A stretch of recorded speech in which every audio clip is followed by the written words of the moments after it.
Hello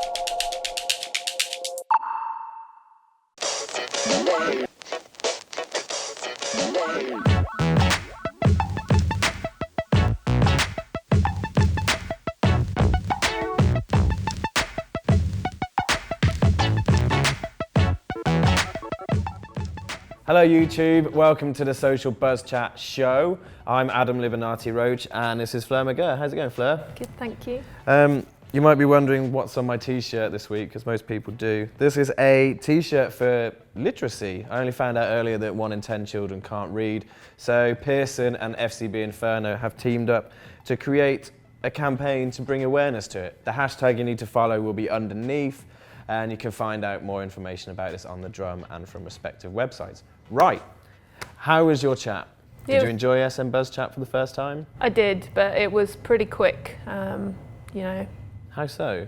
Just everything was scrolling very fast. Yeah, it's Twitter app wasn't working properly.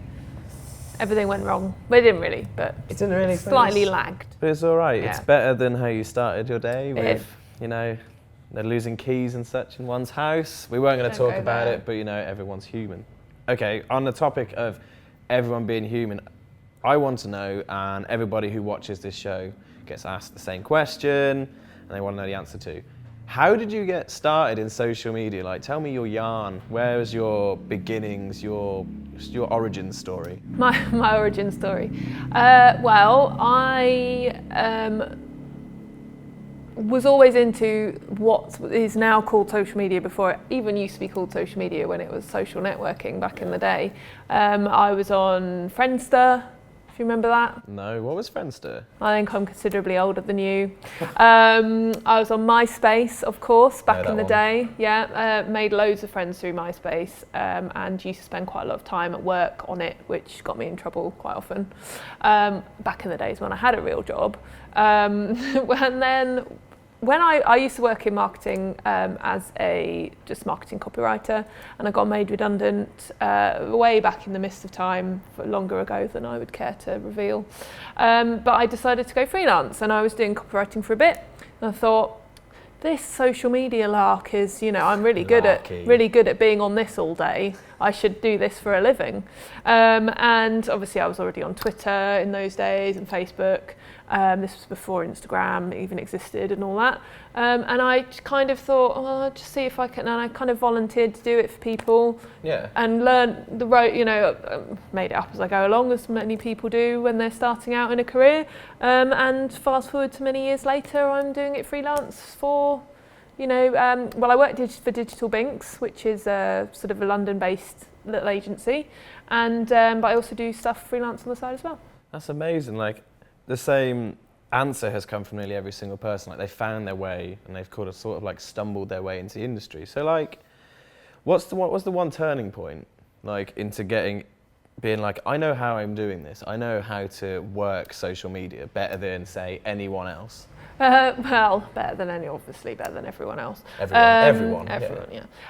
I suppose the turning point for me, as far as turning into a career, properly, was when I convinced a friend of mine who owns her own PR agency. It's called Capranos PR. She does a lot of food and drinks, lifestyle events, PR. And I said, I think you need social media, and I think that, you know, you don't have to pay me to do it. Why don't you ask your clients if they want it, and then they can pay me.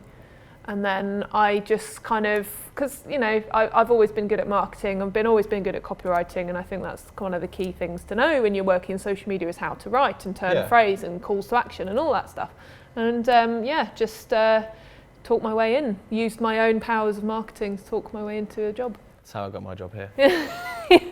But that will happen when somebody decides to come in and put me on that sofa. Until that day, we're all good. During tonight's food-centric chat, we asked a variety of questions, and one that got a bit of a stare out of the social media community was one about like Twitter and Yelp reviews. And so the question goes as this. I'm going to try and like hold my hands in one place this week, because too many GIFs have appeared. Gesturing.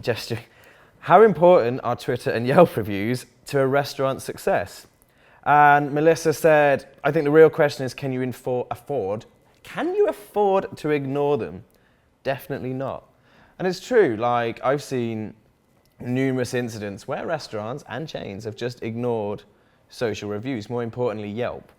And somebody then goes on to say, Mark Davis goes on to say, in this age, I'll be interested on how they respond to comments or promote themselves. He says it shows effort and intent, and it also shows their culture.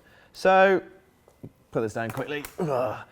So my question to you is, like, how important do you believe like Yelp, Twitter, and obviously TripAdvisor like reviews are to restaurants, like their social strategy, to how they're perceived and everything along those lines? Well, I guess there's like a big kind of difference between getting bad reviews and how you handle them. Like you say, when people, if someone gets a bad review on Yelp or TripAdvisor and then doesn't respond to it, I mean, usually I would like to think, especially my food clients, you know, I wouldn't work for someone who made crap food and bad service. So they, you know, it's got to be something specific that happened that had, you know, why that person had a bad experience. And quite often, you know, you can say that. Or if someone says, oh, you know, I'm complaining because I got a bit of bone in my meat, and you think, what's meat? You know, what do you expect? But then, you know, approach it politely and explain, and then anyone who sees that negative review with the follow-up comment is not necessarily gonna, you know, they're not gonna go, oh well, it's obviously bad because this one person had this problem. I think I actually said it in the web chat as well. I mean, people are more likely to complain on social media or on the internet than they are to compliment it.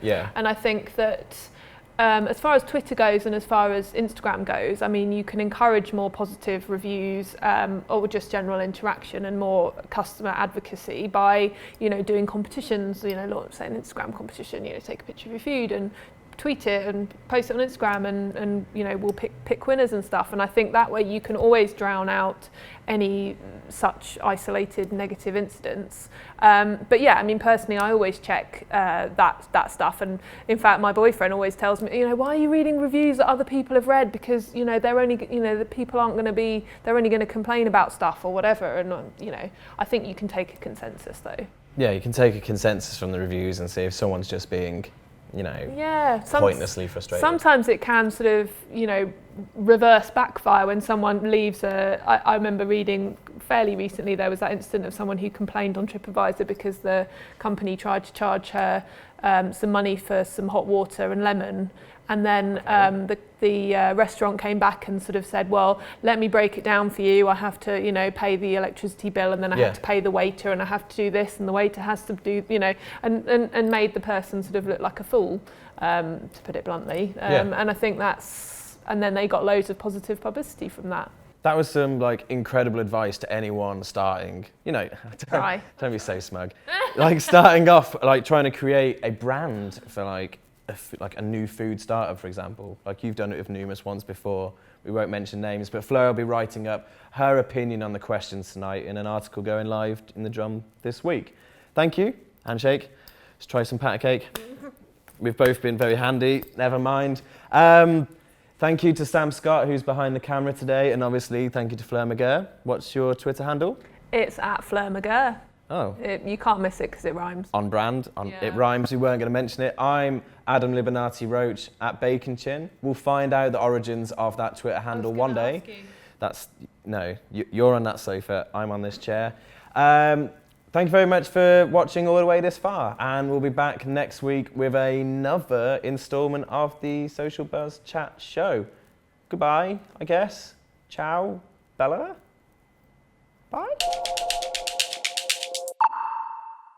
No trolls. It was really fun. It was my first live online discussion, which was really great, and I really enjoyed it. Thanks so much for inviting me. Too kind. That's really nice of you. No one's ever said thank you before. Right, I'm going to drop this Snapchat snapback that a lot of people in the Drum are